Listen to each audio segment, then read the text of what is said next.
not much was known about you guys, the guys behind doing the music. So can you Right. take me through, how you got from the concept to actually doing the album? I used to have a poker game every Friday night in the late 1980s, early 1990s, and the game consisted of actors, writers, comedians, and musicians. It was a really lively table. It wasn't crazy high stakes, but it was enough to win or lose three, four, $500. 1989, 1990, $500, which was, you could pay rent with $500 back then.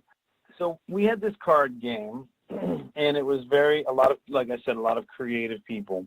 Several of us kind of became friendly at the card game. Some of us knew each other from working together as actors or comedians or musicians or engineers or writers. And so one night we were waiting on one of the guys who was a comedian to come to the game, and he was late. And this was kind of during when all the Two Live Crew controversy just started to bubble up. It was starting to bubble in Miami with the sheriff in Broward County, and so we had finally, this one guy named Eric arrives, and Eric says, "Oh, on stage tonight, I was telling the audience, yeah, I'm exhausted. I'm one live Jew working up here," and everybody kind of chuckled, and I said, what would be even funnier would be two live Jews, and everybody chuckled and laughed again. And I said to Eric, I said, "You know what?" I said, "I got an idea." I said, "Let's talk tomorrow." I said, I got an idea. So Eric's like, "Okay, cool. Yeah, what's the idea?" So I hit him the next morning, Saturday afternoon. And I said, "Listen, there's this guy that works at your comedy club who I've seen, he goes on stage with his little Korg keyboard, and he sings these funny little, like, Jewish songs. He'll say, if the Beach Boys were Jewish, their hit would have been bar, bar, bar, bar, bar, bar, bar, bar." And I said, it's a funny, sticky little bit. I go, let's ask this guy, his name's David, if he'd be interested. I said, we'll take his songs, we'll recut them, and we'll call it Two Live Jews, and we'll put it out, see if we sell a few copies. So Eric goes back, and he talks to David, and he's like, nah, he's not really feeling it. I said, let me talk to the guy. So I talked to him, and he was like, nah, I'm not feeling it. No, I don't want to get involved. And I said, well, okay, but fuck it. I said, I'm doing the record anyway. Do you want to do it with me, Eric? And Eric was like, yeah, I'd love to. What do I do? I said, be at my studio tomorrow morning around 10:30. So Eric showed up at the studio, and when he got there, I had already had the drum machine, the 808 drum machine out. I had the studio booked up, and I had started writing some basic outlines of some songs. And he and I commenced to writing and recording the full album within about a week and a half. And during that time, I had artist agreements drawn up between he and the record company that I was a part owner of. And I came up with the concept of Kosher Records as the label to put it out under, and we distributed through a company that I was a part owner of. When we cut this album, it was basically, it was me and Eric. We sat down and wrote all the songs out lyrically. Some of them I wrote more of, some of them he wrote more of, but we essentially did everything. I did all the 808 drum beats, and then I would go back and forth, and I would walk into Henry Stone's office, my father, and I would say, "Oh, so we got this song, and this song," and he would go, "You know what? You guys need one that's got like something about Jewish American princesses." And I was like, "Okay." So I would go back in the studio and I wrote, "She's Japped," and I came back in there and I go, "Okay, so I got this song, and this song," and Henry goes, you need to do a parody or something like with one of Casey's songs, do like a Casey song." And I was like, "Shake Your Tuchus." And he's like, "Oh yeah, I like that, Shake Your Tuchus." He goes, yeah. He goes, now you're getting somewhere. And so Henry, made a few suggestions. And then the funny thing was when we finished the recording. The day before we finished the recording, I wrote this song. I wrote this one song called "Oy, It's So Human." I wrote the whole thing literally in like 15, 20 minutes. It just came through me, honestly. And I said, "Hey, Eric," I said, here's your verse. You do this verse. I'm gonna do this verse, and we'll cut the rest of the tracks. And then what we're gonna have is one of our studio musicians and producers, Larry Davis, come in, and he's gonna do a bunch of cool overdubs over what we've already recorded. And that's when Larry came in. He did a bunch of really cool overdubs. He took in, a bunch of cool, like, klezmer type, sounding instruments and gave it some flavor. And then we made it much more musical, me and Larry. We got in the studio and actually did the music parts. And as we were doing that, this is when it really started to blossom and become more of a real project with me and with Eric. When we were in the middle of doing all of the writing and the recording, I said, okay, we need to shoot an album cover. And my first idea was, we'll just go get those Groucho Marx glasses with the nose and the mustache. We'll find a couple of, like old Jewish white broads, and we'll just mimic the Two Live Crew album. We'll just kind of put ourselves between that. And then that evening, I was driving home, and I had the idea of putting me and Eric in real theatrical aging makeup, but I didn't really know how to do that. And so I reached out to a buddy of mine, this guy John Giovanni, who I had used for many years to do promo photographs of other bands that I had produced or written for that I was creating, because I was involved with creating a lot of other musical groups earlier in my career. And we kind of had that, we followed that whole Motown method of, we get the group, we help create the songs, we create the look, we help create the stage show, and then we get them out on the road and we get them working. So I called John. I was like, hey, can you ask, your makeup artist if she knows how to do this theatrical aging stuff? And he was like, no, she doesn't know anybody. And then he gave me the idea. He says, why don't you call the Miami Makeup Institute and see if they know anybody? So I did. I called over there, and I said, hey, I'm looking for, some makeup artists that know how to do this, theatrical aging makeup. And they're like, oh, you want somebody that does special effects makeup and aging makeup? I go, yeah. Do you have anybody? They said, yeah, we got a couple of graduates that just graduated. Some, here's 2 or 3 of them. And I interviewed them, and I ended up going with this one gal, Maureen. She had only done it on a few people here and there, but when we went to do the photo session and have that aging makeup applied, there was a young kid, this kid Carlos, that used to come around and say, hey, can I shoot some music videos for you guys? So I told him, hey, show up with your 8mm camera and some black and white film and take some footage of us doing this makeup. And, we're going to dance around on the cyclorama, and he did. And then we went and we did all the photos down there in the studio, and then we decided to go down to Miami Beach to see if we could get something happening with a good photo on Miami Beach. Now, this is South Beach in 1990. If you look at the video, it's funny because all of those big skyscraper buildings that are there now, none of that was there. It was all just big open skies. There was this lady that was down by the water, and she was bathing and whatnot, and she said, oh my gosh, this is, I said, oh my gosh, this lady is perfect.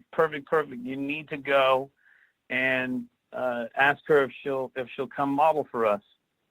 And so Maureen goes down and says, hey, she didn't speak any English, the woman, actually, but she gets her to come and walk back and forth in front of us and do this little modeling. And she was spot on perfect. I don't know if you remember the album cover, but we were sitting there doing, making our mugs and telling her, no, just walk here and here. And I remember drawing like lines in the sand with my cane saying, listen, do me a favor, just walk between this point and this, but just turn there and then turn around and walk back here. Stop, just go back and don't look at us. Look at the camera. Don't look at the camera. Look away. And everybody was cracking up because we were in character. And Eric and I kind of made this thing. Look, when we get into character, we're going to just stay in the character. So, and we always carried that with us, through all our performances. Whenever the minute we got into character, we just stayed in character, and it was very fun. So we. John must have taken 100 pictures, and that was, back in the day when it was on actual film. And we got back to the studio, and of course, then you had to wait for a couple of days for him to process the film, and he had his own lab actually in his place. This guy, John Giovanni, and he calls me a few days later. He's like, "Hey, come on over. Let's pick out, see if we can find a picture for you guys." And we started going through them, and everyone was like, no, she's looking here. Oh, no, I'm not looking.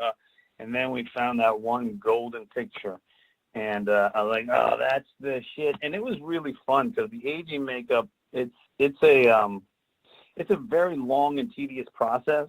It takes about 4 hours with 2 makeup artists working on each person at a time. Just when that transformation happened, it's really funny and fun. We had a lot of fun with it in the beginning.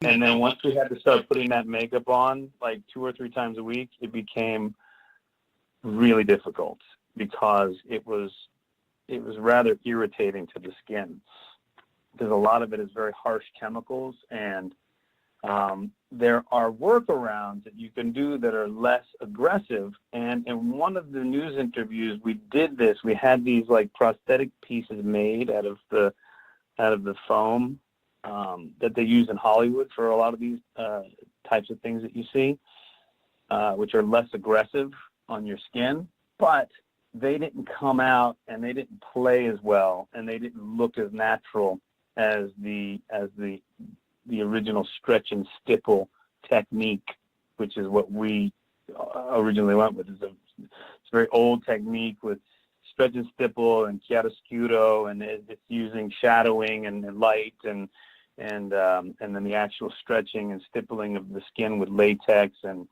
alginate and spirit gum and just all these harsh chemicals. So it was super fun and funny in the beginning. We used to just crack up when we got into the old makeup, and then it started becoming like, shit, I got to put this makeup on again in 2 nights. And then before heading in to put the makeup on, you're going to have to sit there for 2.5, 3 hours, and it became a daunting task.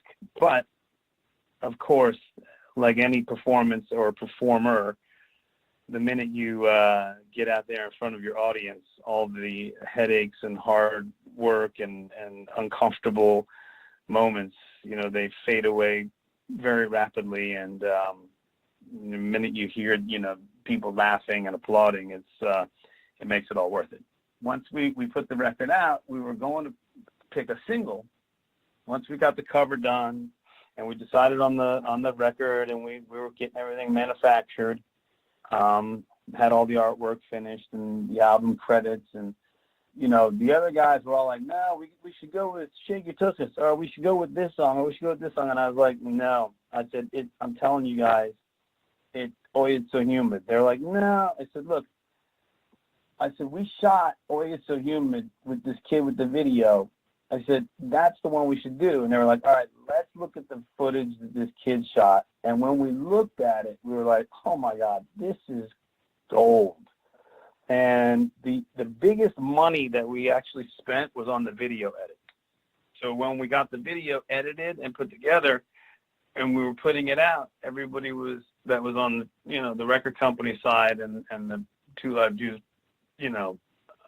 themselves, we were like, well, okay, let's get everything and send it out to distributors. Distributors were like, oh, this is cute. This is a great idea. This is fun, but how are you going to promote it? And so I remember having a meeting with Henry, and I said to Henry, listen, I have an idea on how to promote this record. I don't know if you know anything about Henry Stone, but yes, KC and the Sunshine Band and TK and the man is legendary for making and breaking big hits. And he kind of looks at me, he's like, he goes, you want to tell me how to promote a record? And I go, well, I'm not telling you how to promote a record. I said, but I have an idea because I think this is a little different. It was very different because, Henry Stone is an independent record man. And I was a part of this company, and I was a younger guy. And so a lot of times when I would come up with ideas or things, like any good, boss and or father, he would say, you don't know what the fuck you're talking about. Just shut up and watch so you can learn something. And I normally would go, this is bullshit. But then I would shut up and watch so I could learn something, because that's why I was there. So I could learn something. And but I said to him, I said, but look, I said, this is different because I said, the whole hype on this thing is, it's the Two Live Crew, and we've got this great parody, and we need to, I think, get a publicist, and we need to just get, hire a good publicist out in New York that can do the TV shows and the radio shows and the print media, and instead of going with like radio promotion. And he sat back and he goes, you might have a good point there. And so this was the funny part. I was cautious, being a Jewish guy, and knowing that, and particularly in that era, that you had to be cool with how you were going to come out with something that had the word Jew in it, because it's a powerful word, and it evokes different responses and emotions from different groups of people. So I wanted to make sure that we were going to be cool. So I proactively went to the head of the ACLU here in Miami, and I said, hey, listen, we've got this album, we're putting it out, and I'd just like to get a quote from you guys. Can I send a copy over? Can you take a listen? We're going to start promoting this record, and I just want to get, some ammunition behind me that says that it's not an attack on Jews, that it's, it's in the tradition of Jewish humor, it's self-deprecating, it's fun and harmless and good and well-intentioned. And so the head of the place down here, he says, send it over. And so a couple days later, he calls and he says, I'm going to give you guys a quote on a letterhead. And it was this super ambiguous letter. It was like, it seems like it's harmless and nothing, and only in the hands of a bludgeon bigot could it possibly be used in a harmful way, and so blah blah blah. Now here was the key. The publicist that I ended up finding, she was also the publicist for the Ramones, and she was an Orthodox Jew. Her name was Ida Langsam, and that to me was what sold me on using her. The fact that she had represented this incredible punk, group, and at the same time was an Orthodox Jew, I said, we can't go wrong. We got to hire this woman. She's the perfect person to do the publicity for the Two Live Jews. And she ended up being the perfect person, because about a month into the campaign, she ended up getting David Zimmer from USA Today to do a piece on us. And the morning that piece came out, I get a phone call from one of my poker buddies, and he says, hey dude, they're talking about you on Zeta, Zeta 4, the rock and roll station down here at the time. I go, what? He goes, yeah, they're talking about you on Zeta, that Regis and Kathy Lee want to have you guys on the show tomorrow. I was like, what? He's like, yeah, for real, dude. He goes, they're talking about you on the radio right now. So I immediately hang up when I call Ida. I was like, hey. She goes, hey, I was just getting ready to call you. Regis and Kathy Lee want you on the show tomorrow. Book some airline tickets and get your asses up here. I was like, what? So from there, it all kind of just, really started to snowball. Also, one of the guys down here that had an AM radio show, this guy Neil, he had a big following, and he would always do a lot of parody and comedy parody stuff on his show. and he really helped to break the record down here in Miami. But the USA Today and then the Regis and Kathy Lee thing just really opened a ton of doors for us. And then we just started doing all the different morning shows and radio shows. And it was funny. It was funny because our second or third trip to New York, one of the Jewish newspapers, the guy was trying to be like, he was trying to be one of these, agent provocateur type writers and tried to compare us, and he used the word Hitler and us, and I was like, what? we were in an interview, and I was like, what the fuck are you talking about, dude? I was like, are you kidding me? He's like, see, I knew you guys were aggressive. I was like, this guy's just trying to create some trouble. But that was the only time that I ever had anybody try to say anything wacky, and everything else, it was always, very well received by all the places. But one of the funniest moments that I didn't realize this until about 15 years later was we were booked to go on this guy that had a radio show in New York who was very popular in New York. His name was Howard Stern, and he was popular in New York only, but he was very popular in New York. And we were booked to go on his show on Friday morning. And on Wednesday night, we did the show with Morton Downey Jr. And we're on the Morton Downey Jr. show, and Morton Downey says, I just talked to my dear friend Don Imus, and he thinks you guys are amazing. He thinks you guys are the funniest thing since da-da-da-da-da. I was like, oh, that's wonderful. So, we did that show and I left. And then the next day, we get a call that says, this Howard Stern radio show canceled on you guys. And I was like, all right, well, whatever. All right. What else is on the itinerary? And, then, of course, 10 years later, Howard Stern was like the king of all media, huge across the country. And then the movie came out. And I saw the movie that he made, and I realized his disdain for Don Imus. That's when I said, that's why we got canceled. I was like, son of a bitch. Anyway, that was funny because I didn't realize that until years later. I was like, So we would have been on the Howard Stern show, but Big Mouth, Morton Downey Jr. there had to open up about Don Imus thinking we were so good. Is all this journey recorded? No, because video back then wasn't as, easy to do as it is now. It was, video back then was expensive. If you wanted to, you could have a camcorder here and there, which I might have had, but I was super lazy about doing anything like that at all. It was really so like in the moment. I never even considered trying to think about, I have a little video thing online that kind of has like highlights from several of the shows that we were on, which I could send to you. Another thing that I never really saw was what Luke Campbell thought of the Two Live Jews. No, he was super cool with it. He thought it was funny and fun. And because the thing is, I knew Luke, for many, many years before that, because I was, when Luke was coming up as, DJ, Luke Skywalker, the DJ at the Pac Jam, before he was even involved with Two Live Crew, I knew Luke, and I used to go hang out and sell records, other like Miami bass records that I was involved in. I would go, like, there was two white guys down at the Pac Jam. It was me and this other kid, Stephen J. Gray, who was a DJ on WEDR. And Stephen and I were buddies. And I was buddies with Disco Rick, and because I had produced and did all the beats for the Gucci Crew 2 for their first 3 albums. I did all the beats and engineered all those albums for those guys.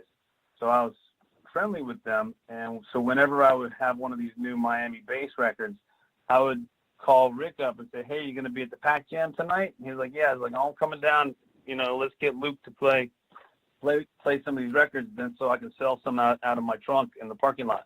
And, so then, they would do that. Luke would play some of the new Miami bass records that I would bring. And then he would announce that I had some for sale out in the parking lot, and I would go sell them for like half price of what you could buy a 12-inch for in the store. Interesting. So Sure.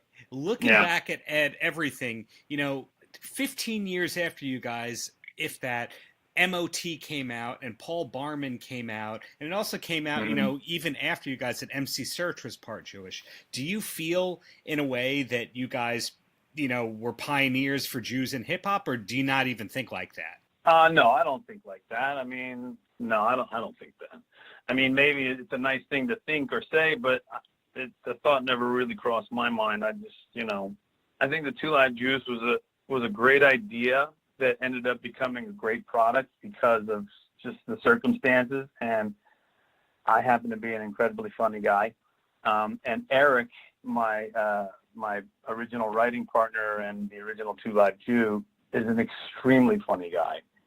Eric used to just have me in stitches when we were on the road. He's a really funny guy. In fact, we still talk.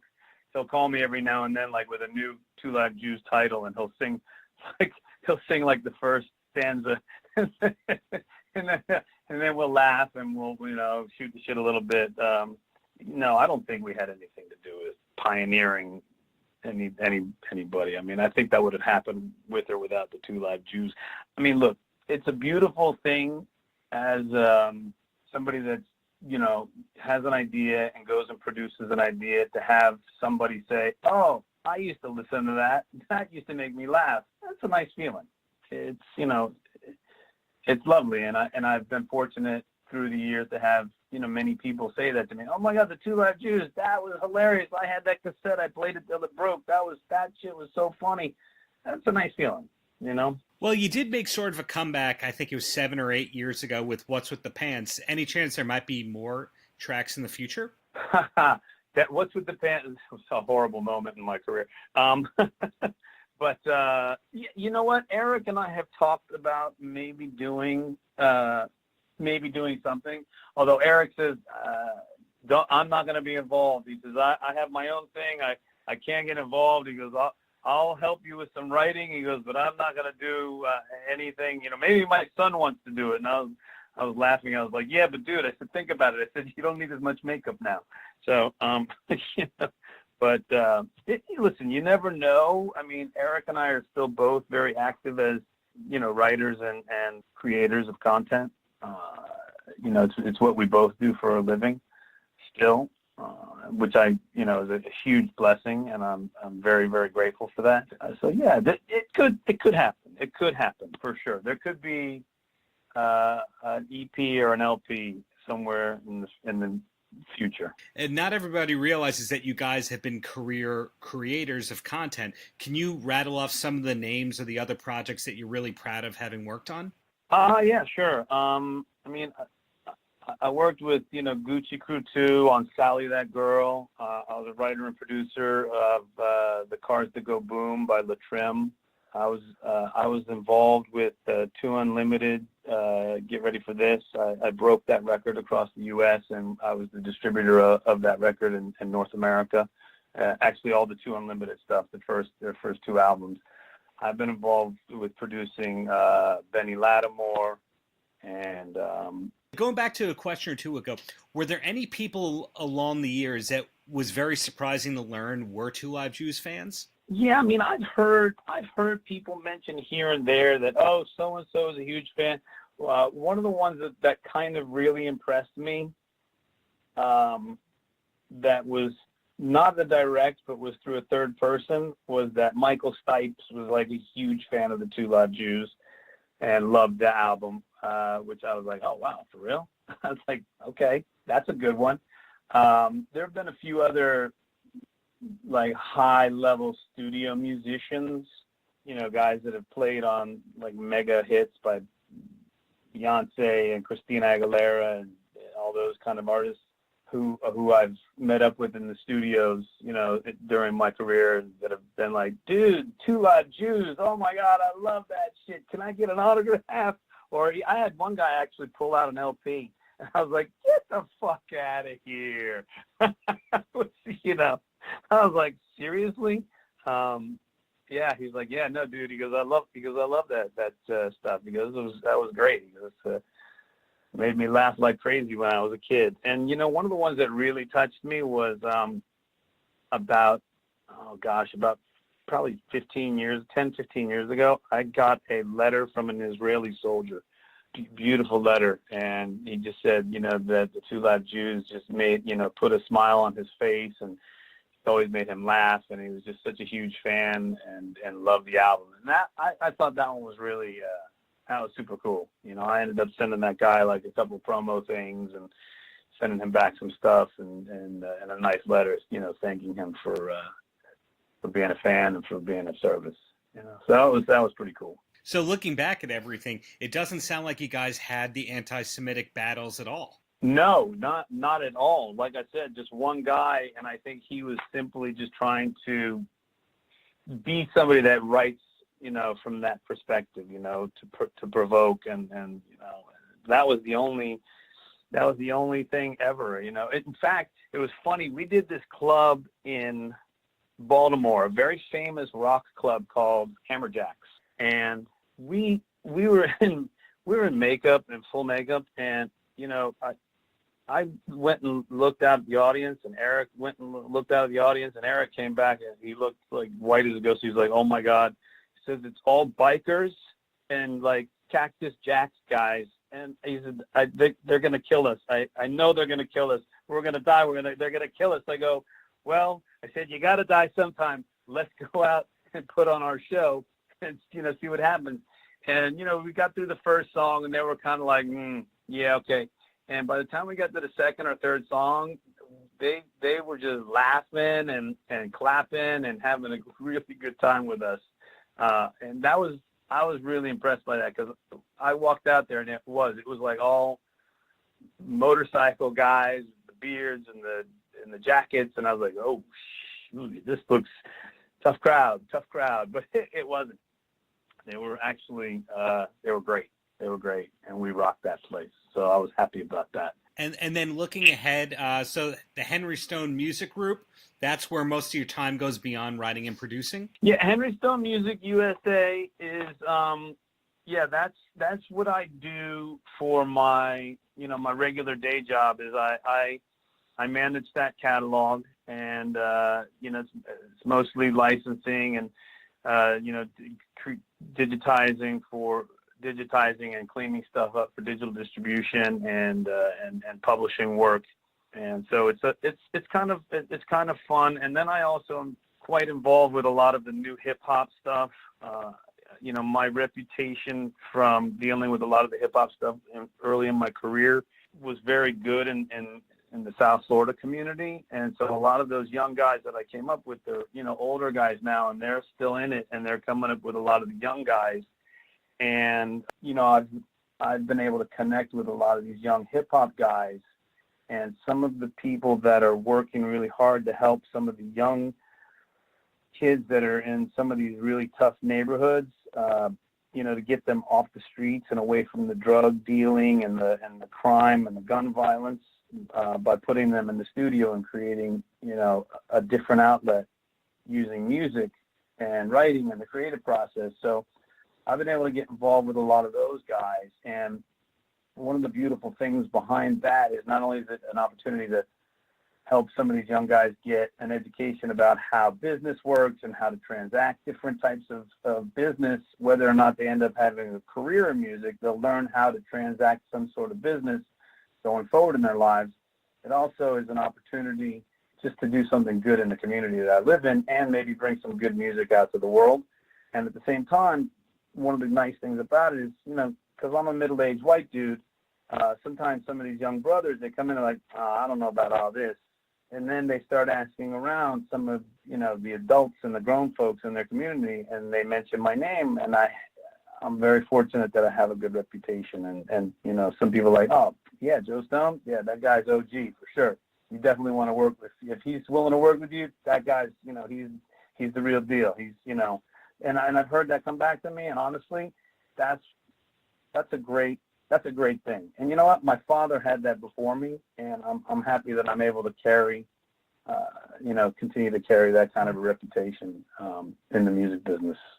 It's a nice thing. So I guess in closing, any last words for the kids? Stay in school. Stay off the drugs and stay in school. I caught the Two Live Jews reference right there. That was, I think that was on Accountant Suckers or something like that. Yes, exactly.